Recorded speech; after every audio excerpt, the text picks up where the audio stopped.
everyone, I'm Heather Dawson. He's catching a lot of attention from female fans, but Roush Fenway driver Ryan Reed's story is making its mark on the NASCAR circuit. Let's find out why.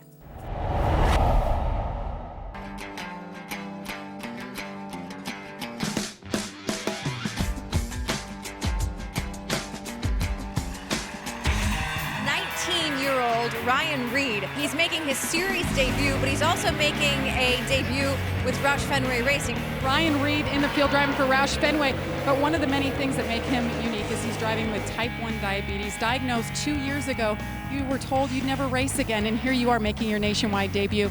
I grew up watching my dad race and naturally wanted to be like Dad. It quickly became more than just a hobby. It became something I want to do for the rest of my life. I've been really fortunate to have a lot of success in each of the divisions I've been in so far. There's been some pretty awesome technology that I've been able to be a part of, and probably one of my biggest tools is called a continuous glucose monitor, and Dexcom makes it, and it mounts on my dash right next to all my other gauges, water temperature, RPM. So it's kind of like watching my water temperature, only it's my blood sugar. Driving for Roush Fenway is a dream come true for me. I grew up watching them, and so it was just instant chemistry. It's incredible to work with such a veteran team that has so much experience and knowledge that can help me on and off the tracks. It's pretty awesome. NASCAR is a one-of-a-kind sport. The fan base is so loyal, and they're just an incredible group of people that come together. The opportunity that anybody has to have a media outlet there is huge. The loyalty is there. I saw a study recently that showed that 1 in 2 NASCAR fans are at risk or have diabetes. You know, when I saw that, I knew that I had a responsibility to spread some awareness inside the NASCAR community, you know, and use the platform to its fullest potential. But using it to its fullest potential isn't just inside the NASCAR community. 26 million Americans living with diabetes, 79 million people have pre-diabetes. It's just such an amazing platform that we can use to spread awareness and do a lot of good. Collaborating with the American Diabetes Association this year has been such an amazing experience. They brought such a wealth of knowledge and passion to the program that it's been unbelievable. So if you wanted to get involved in the Drive to Stop Diabetes, probably the best thing to do, the first step to take would be go to drivetostopdiabetes.org, and there's so many different ways, and it explains it probably the best way it can right there on the website. There's merchandise you can buy, and that's a great start. You could have your name on the race car. You could be a part of the ad track activation. There's personal service stuff that we can do together. There's so many different ways to get involved in Drive to Stop Diabetes, and I think that's what makes it such a unique program, and I know I'm excited to be a part of it. You know, Ryan's mission, it wasn't even a foundation to begin with. It was just, hey, here's my story. I got diagnosed with diabetes, told me that I couldn't race anymore, and I'm out here trying to climb the NASCAR ladder. So follow along, and maybe you can find some inspiration. And that's how it started, and it's grown into what it has today, and I'm so proud of it. Yeah, I love to win races, and yeah, I love winning championships and all the success that comes with it. But the biggest success comes from, like I said, when someone walks up to me and says, you help make a difference. And that is as big of a win as any. That's as good of a feeling as going out there and winning a race or a championship. Basically, his body doesn't produce insulin, was told he'd never race again. Here he is a couple of years later with his medical condition under control, doing what he needs to do to understand it, to manage it in competition, winning races.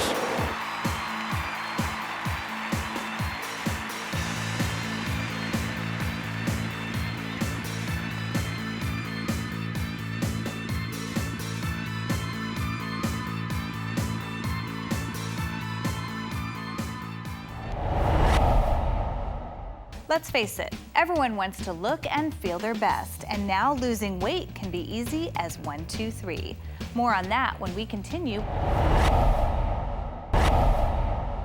Well, losing weight and keeping it off is a struggle for many of us, but as Gabrielle Daddario explains, shedding the pounds can be easy as 1, 2, 3. If losing weight were as easy as hypnotism, would you give it a try?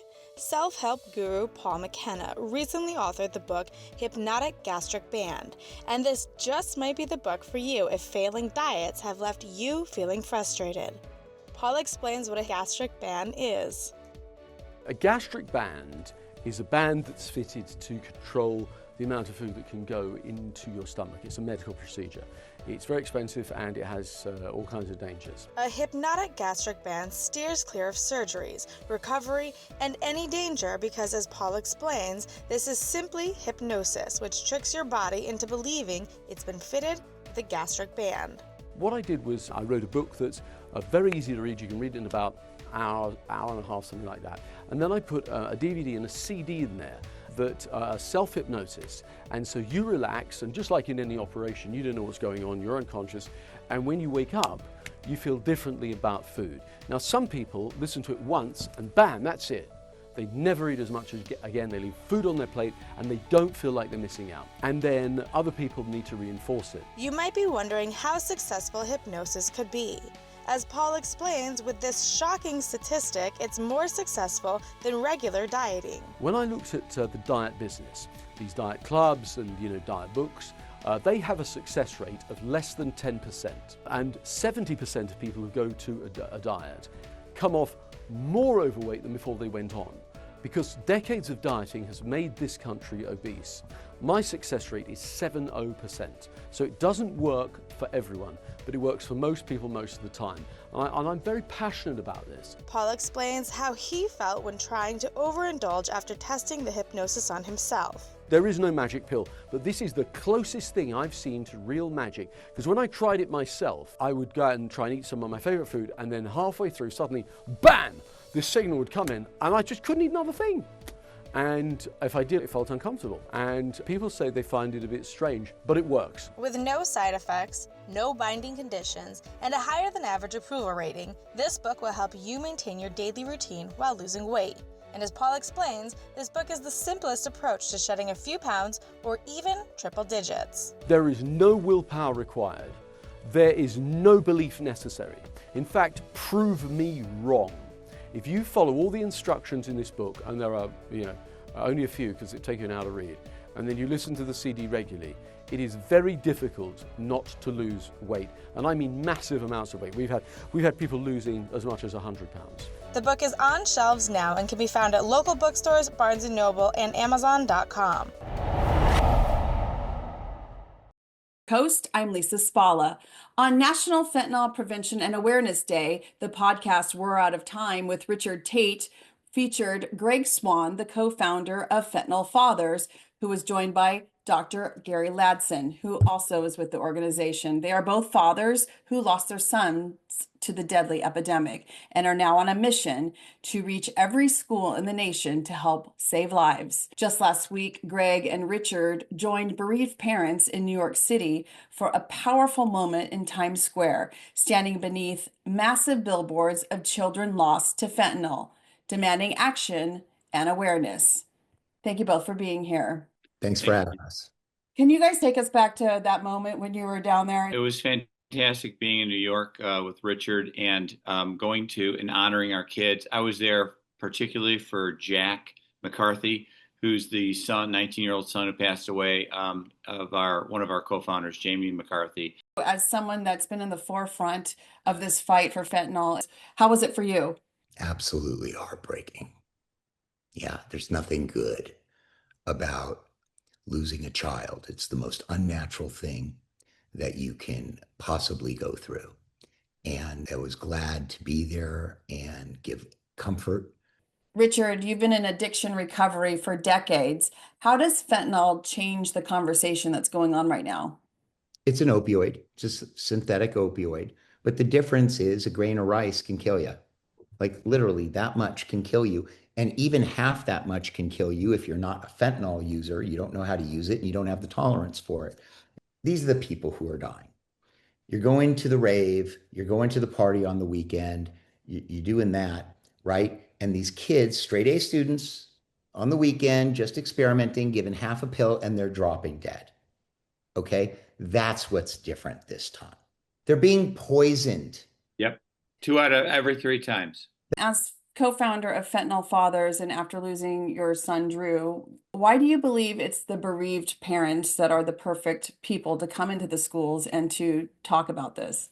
Not enough people really go toward the bereaved parent because it's a train wreck of grief and it's easier to not deal with it. But the bereaved parent to the high schooler, one thing that high schoolers are great at, what they lack in maybe experience, is they are really good at recognizing authenticity. I had the advantage or privilege of talking to the president about it. That was the one message I wanted to give him, was the bereaved parents are the linchpin of delivering the message. This fentanyl crisis You have to deal with it in a holistic approach. It has to be treatment. It has to be awareness. It has to be prevention. It has to be through changes in the law. It has to do with the border. But the president's getting it right because he's checking stuff right off a list, okay? And that's why I call him the fentanyl president. I just say to the bereaved parents, keep moving and get back in the game, kid. It's not over. I want to acknowledge you, okay? It's heartbreaking that you're even on television right now. It is. You're a good man, and I am sorry for your loss. I'm very, very proud of you. Means the world, Richard. Thank you. You're a great friend. Appreciate it. Thank you both for sharing all that information. The podcast episode with Richard Tate, Greg Swan, and Dr. Gary Ladson takes a deeper look into the fentanyl crisis and what it's going to take to stop it. Their message: awareness saves lives. Thank you both for being here. Cybercrime and phishing are a critical problem, and now other online finances like crypto are under attack by criminals. Joining us today is cybersecurity expert Jeff Lunghofer, Chief Information Security Officer at Coinbase, who is sharing some important information for keeping finances safe. Thank you so much for joining us today, Jeff. It's great to be here. So what is cryptocurrency and why should the average person care about it? Yeah, the best way to think about cryptocurrency is it's digital money, right? It's a way for you to send $20 to a friend who paid for dinner last night, save for that big purchase that you've been thinking about for the last couple of years, or maybe, send money home to family members who live overseas, perhaps. And you can do all of that with cryptocurrency with no banks, no middlemen, and very low, and in a lot of cases, no fees at all. I mean, you think about that, that really is a reboot of our financial system. It's taking money and making it work for you. What does custody mean, and how does Coinbase's approach differ? Yeah, so custody is a simple concept. Imagine if you deposit $1 with a bank. You are trusting that bank to keep your dollar, to custody that dollar.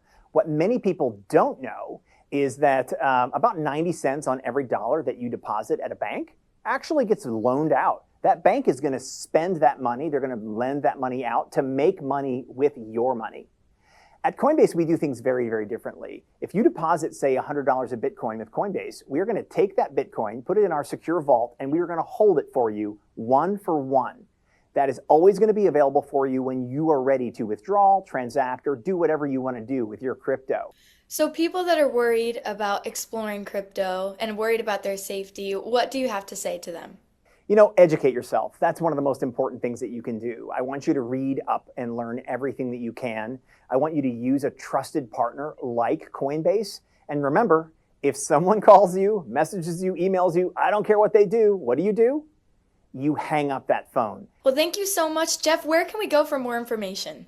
Yeah, for more information, head over to help.coinbase.com. We've got a ton of articles, news articles, blogs, things like that will help educate you on crypto and help you securely start your crypto journey. I'm Ava Lynn with Coast to Coast. Thank you so much for joining us today, Jeff. Thanks for having me. I heard it was going to be a hell of a show. Now, who told you that? Some guy I know. Apollo 13, you are go. Copy that. 3, 2, 1. Ignition. We have liftoff.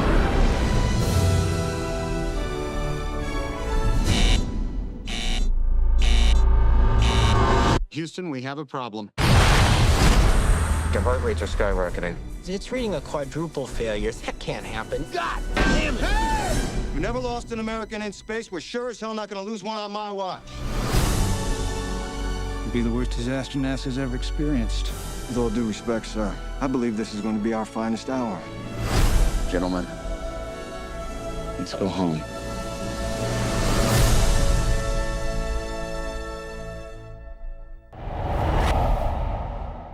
Jersey Jersey Boys got its start in the basement of a UC San Diego science building, and since then it's gone on to win 4 Tony Awards and become the 13th longest running show on Broadway, not to mention breaking box office records around the world. Now the story of Frankie Valli and the Four Seasons is a major motion picture, directed by none other than Clint Eastwood.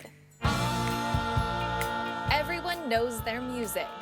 But until Jersey Boys came along, not everyone knew how Frankie Valli and the Four Seasons went from New Jersey nobodies to rock and roll Hall of Famers. Set up the 8-track. We're gonna double Frankie's voice. It's gonna explode right off the radio. Just like the Four Seasons, Jersey Boys started small, with a run at the La Jolla Playhouse. Why don't you come on?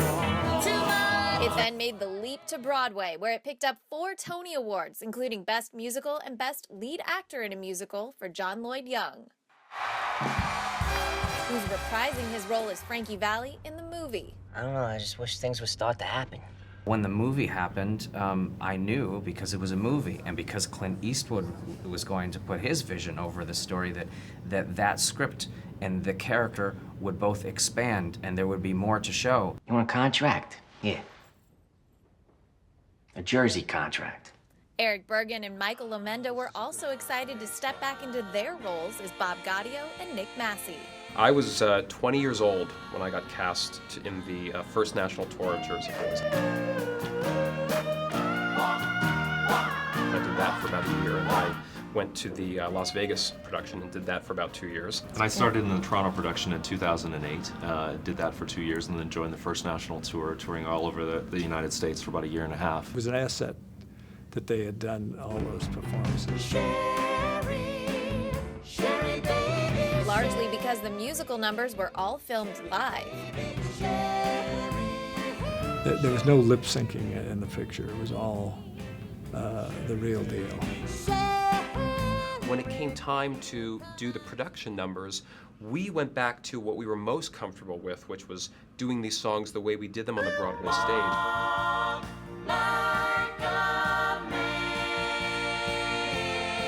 And that's where Clint turned into master filmmaker, almost like a documentary. He didn't get in the way of the songs and the production numbers. He filmed what was happening in that moment. It was a new experience for Boardwalk Empire star Vincent Piazza. You want to hear the real story? I'm the one you want to talk to, Tommy DeVito. There was a lot of work for me to do, and this kind of self-discovery of these new things I had to adapt to, with singing, dancing, guitar work. What's so great about the film is that everything you loved about the show is there and then some.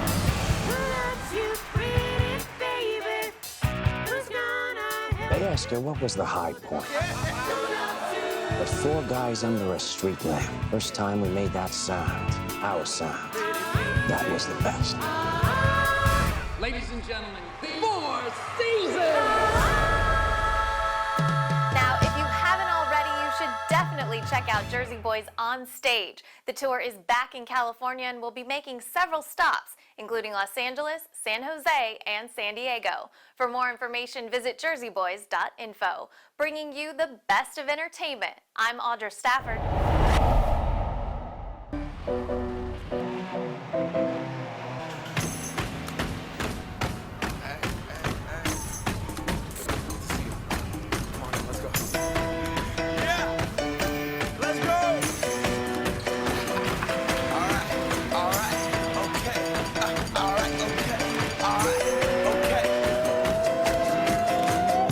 To the Mac. Get up what it is, what it does, what it is, what it isn't. Looking for a better way to get up out of bed instead of getting on the internet and checking a new hit. Me get up.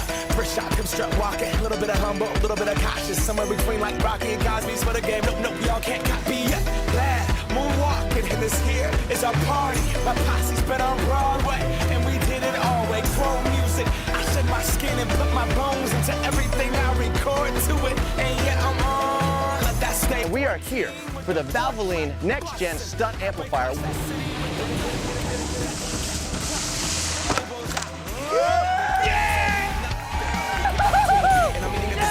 Give a little speed to a great white shark on shark. We raw. Time to go up, gone. Deuces goodbye. I got a world to see. And my girl, she wanna see Rome. Caesar make you a believer. Nah, I never ever did it for a throne. That validation comes from giving it back to the people. Now sing this song and it goes like, raise those hands. This is our party.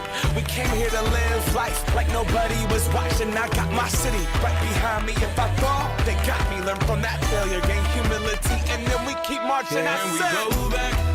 This is the moment. Tonight is the That's it for us. If you missed any part of our show, go to our website. Don't forget to like us on Facebook and follow us on Twitter. I'm your host, Heather Dawson. We'll see you next time.